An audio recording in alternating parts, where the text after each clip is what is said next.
In this lecture, we're going to talk about HD subdivision levels. HD subdivision levels allow you to divide meshes up to 1 billion polygons in ZBrush. You heard that correctly. It allows an enormous amount of geometry resolution.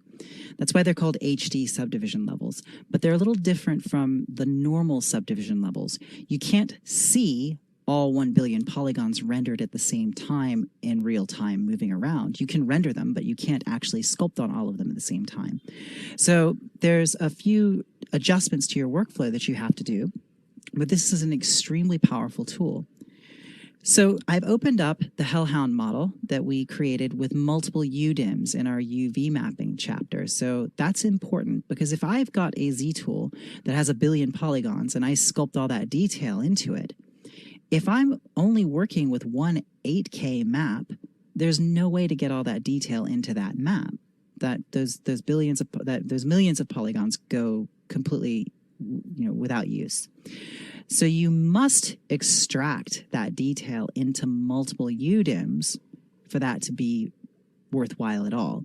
Or if you just want to render directly inside of ZBrush, if you're just creating concept imagery or illustrations, then absolutely you can use HD subdivision levels and just render directly inside of ZBrush.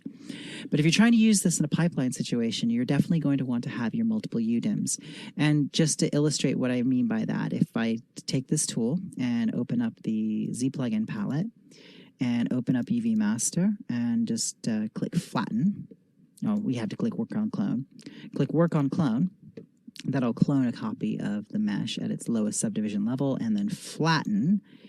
Here you can see what I mean. Our UV regions are laid out from 1001 to 1010. So we have multiple UV regions. So each one of these can be its own texture map. That's the purpose of UDIMs. If you have not watched the video on UV mapping and you're not familiar with this concept, I encourage you to go check that out, and it will hopefully make a lot more sense to you. It's really an important concept to understand if you want to be working in a film or game pipeline. So here we've got our Hellhound at the highest subdivision level. We have 6 subdivision levels, and we have 11 million polygons. So let's say I want to zoom in here and I want to do some painting. It's much easier to see this sort of resolution with painting. I'll take the standard brush, dot stroke, and I'll just use alpha 1, turn on RGB and turn off Z-add, and we'll just select a color that'll be very easy to see, like this red.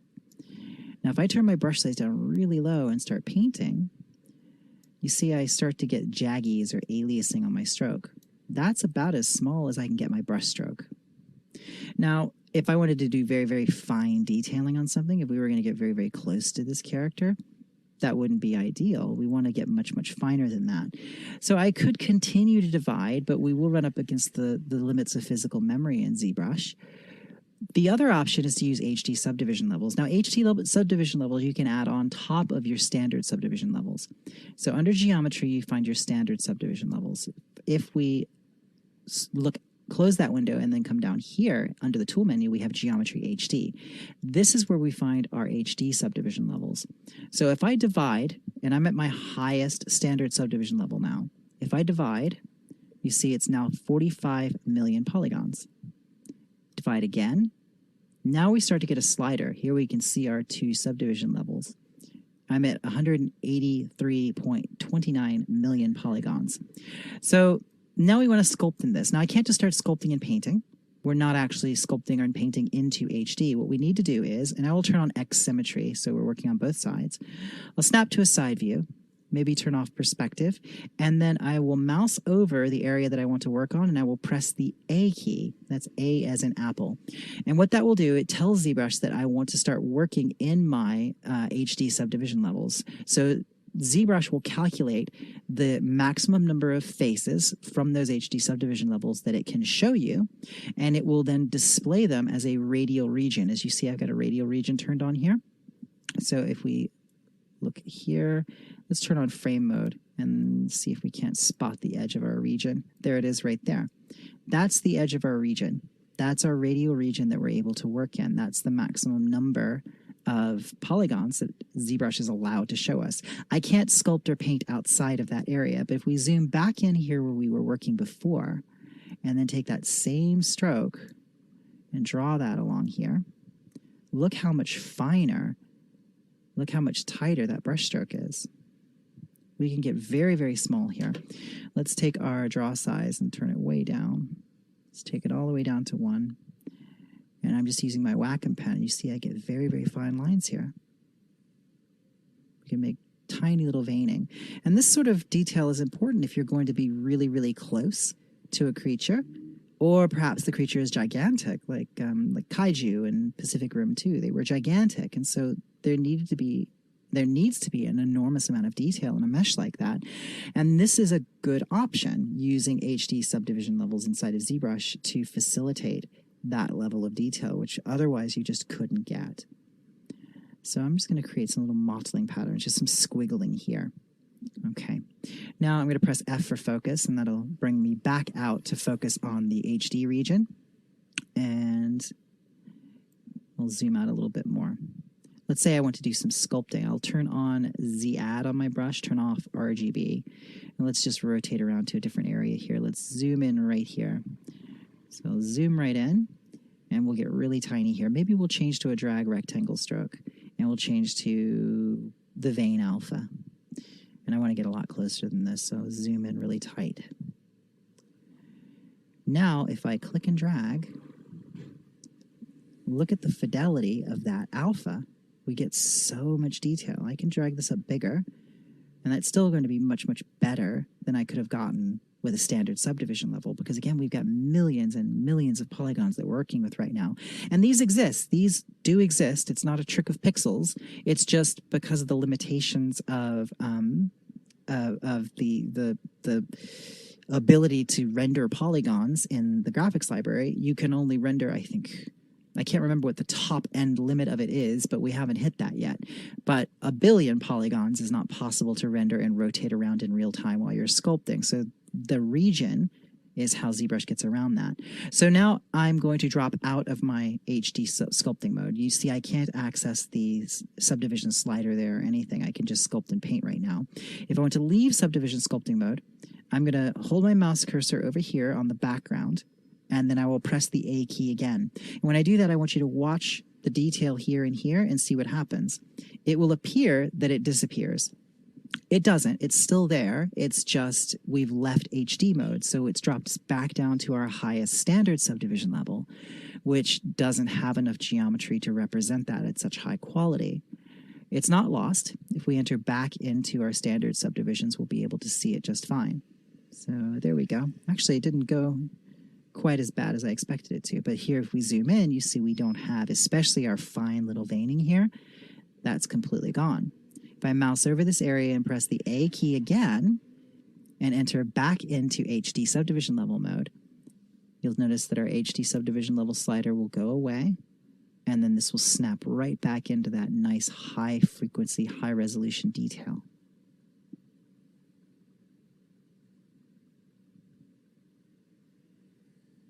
There you go. Now you see that it's come back. So when you leave HD mode, you're not losing any detail. You're not losing anything. It's just stopped displaying those polygons in high definition. So I'll press the A key again on the background. Now, the more HD subdivision levels I add, the smaller the resulting region's going to be, but the finer and finer detail we'll be able to get. So we can get down to a very, very granular level and really start to sculpt some very, very fine details here. Let's add another HD level. We are now 733 million polygons. There we go.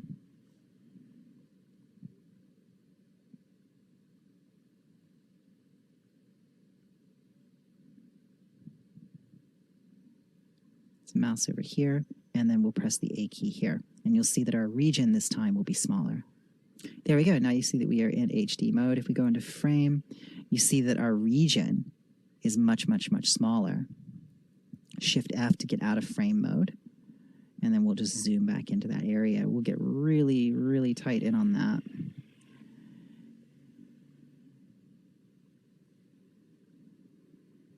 So this is the last one that we did here. Let's zoom in even smaller.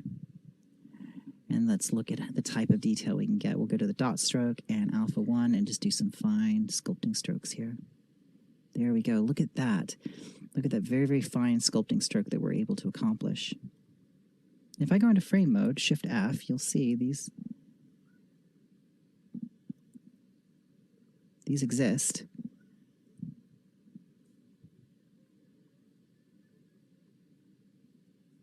There we go.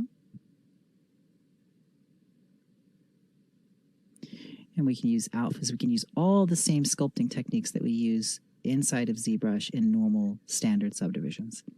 It's no different. It's just giving us access to infinitely more resolution. So again, it's just an incredibly powerful tool. I want to point out that here we've got the Sculpt HD button. This is the button that we're using the A hotkey for. If I press this button, we'll exit out of HD mode. So if I'm zoomed in like this and I can't get my cursor over onto the background easily, we can always just press that button to leave HD mode. So watch what happens here when we drop out of HD. There you go. We lose that appearance, but it's still there. It's just in the HD levels. So as I was saying, you need to be able to capture this level of detail in maps that can represent it. If you want to render this in ZBrush in HD, it's very, very simple. All you have to do is position your character however you want to render it. And then instead of pressing the A key while you're moused over the object, come over here on the background and press the A key while you're moused over the background. And that will render your entire creature using HD subdivision levels. So you can view all of your painting and sculpting together like this. You watch that it's rendering out each one of those tiles, and eventually it will complete making the image. So you are able to render it in ZBrush and see all of this detail together. And it's wonderful for being able to take screenshots of your work and share that with an art director or director, being able to, for people to see the progress on what you're working on, and for yourself just to be able to see everything together, because it's not really nice to have to paint or sculpt without being able to see the gestalt or the whole. And this allows you to do a render and see what everything looks like together.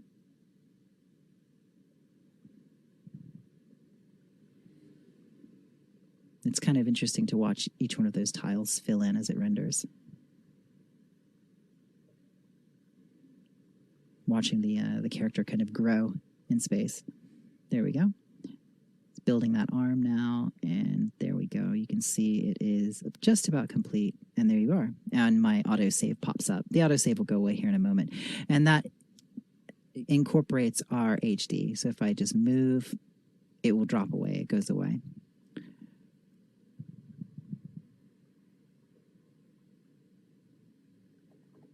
If we go to the rendering menu here and open up render properties, if we're going to do a BPR render, we want to make sure that we render our HD subdivision levels as well. And so that's going to be HD geometry right there. So if we turn that on, when we do a BPR render, it will actually render our HD subdivision levels. Now, this will work, HD subdivision levels will work with other texturing tools inside of ZBrush, including Spotlight. So if I go to my texture menu here and I grab this image of a cuttlefish that I have, and we'll just pop that into a Spotlight like this. This is quite a high resolution image of a cuttlefish. There's a little bit of specular on there. It hasn't been polarized, but I've got some nice details here. So I'm going to press Shift-Z to turn off Spotlight. Now, if you don't understand how to use Spotlight yet, there is a video that talks entirely about Spotlight texturing, and you are going to learn that in that video. So don't worry if you don't understand it in this video. I just want to illustrate that the other texturing tools do function along with HD levels. So let's mouse over the head here and just press the A key.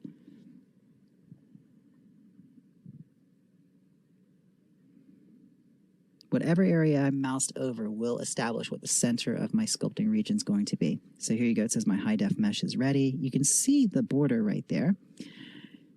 Let's go ahead and zero in on this. I'm going to change my material really quickly. I'm going to change from the skin shader to the basic material 2.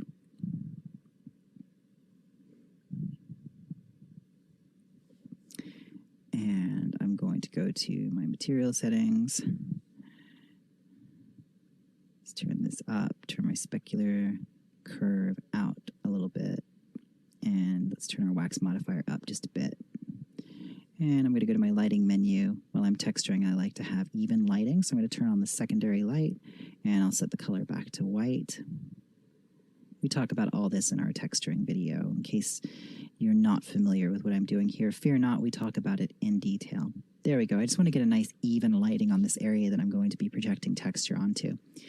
So I will press the Z key to bring up my spotlight, and I'll just rotate the spotlight image. Bring it down here. Maybe we'll scale it down a little bit. Since we're in HD, let's really zoom into this, and let's get this texture detail right down the center of the head here. So press the Z key again, and we'll do it at about like this. That's good. It's quite small. Let's turn down our opacity so we can see the placement.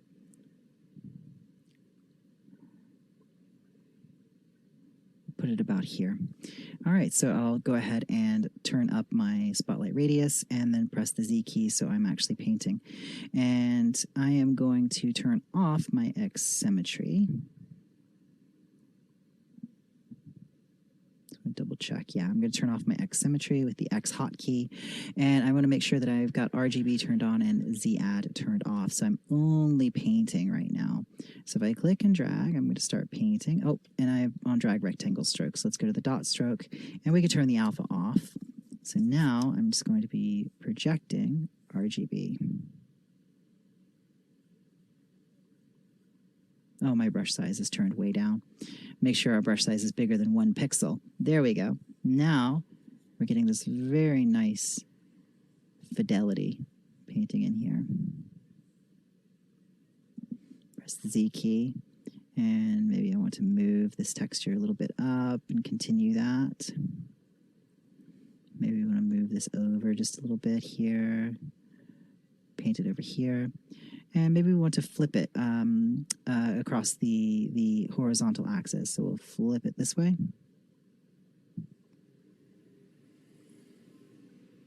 I'm going to turn up my opacity so I can see it a bit better.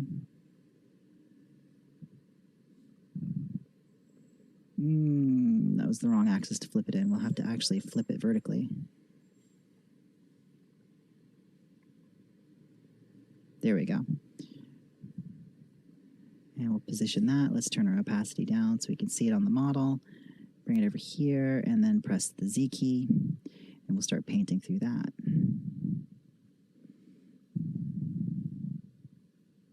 Now press Shift-Z to exit out of Spotlight.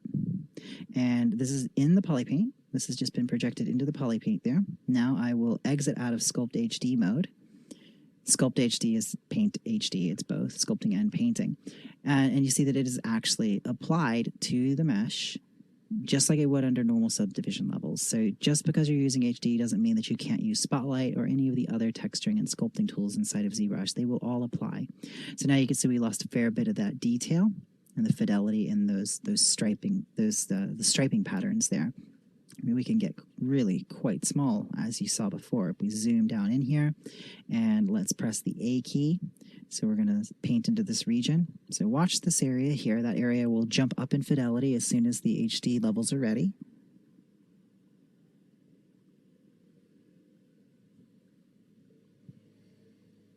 And there we go. So I will press the Z key to bring up the spotlight once again. Bring the spotlight over here. We'll turn this down really small. Press the Z key. We'll turn my draw size down, and then get this. Well, let's turn it down even smaller than that. What do you say? Let's undo that. And press the Z key. Let's turn this way down.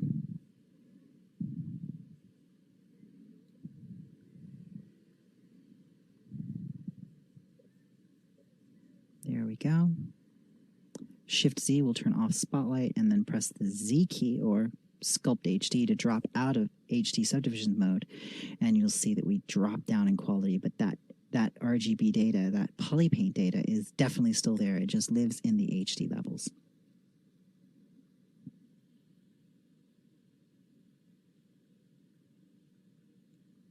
And there we go. So how do we capture this in maps? As I was saying before, you need to break out your UVs across multiple UDIMs. So you're capturing this detail in multiple UV maps. Otherwise, you're going to try and capture all this detail in one 8K map or maybe higher, and that's just not going to be enough, and it's not going to be efficient. Luckily, that's very, very simple. As long as you follow the instructions that are laid out in the UV master video, where we talk about UVs in ZBrush, where you can bring in UVs from outside of ZBrush or generate them here and lay out your UVs across multiple UDIMs, you can go to the Multimap Exporter plugin. Multimap Exporter is here. Now we have an entire video that talks about using Multimap Exporter. Suffice to say, in this video, I just want to point out that this is the only thing in ZBrush that will actually read multiple UDIMs and write maps out for each one. So you are capable of extracting all that color information out of your HD levels into those maps. Also, Multimap Exporter will read HD subdivision levels. So your texture maps that are generated in here, texture from Polypaint, that will include the HD details, as well as displacement. That will also include HD details. So it's very simple. You just set this up like you were extracting normal maps under regular geometry, generate your maps, and it's going to extract that detail that's in the HD subdivision levels. All you need to do is make sure that you have the space to carry all that data, and you do that by using multiple UDIMs or multiple UV regions. So that concludes this look at HD subdivision levels. I hope you found this helpful. I think they're a very, very powerful tool, and they open up an enormous amount of possibilities with just the sheer density of detail that you're able to then add to your creatures and characters inside of ZBrush. So thank you for watching, and I'll see you in the next video.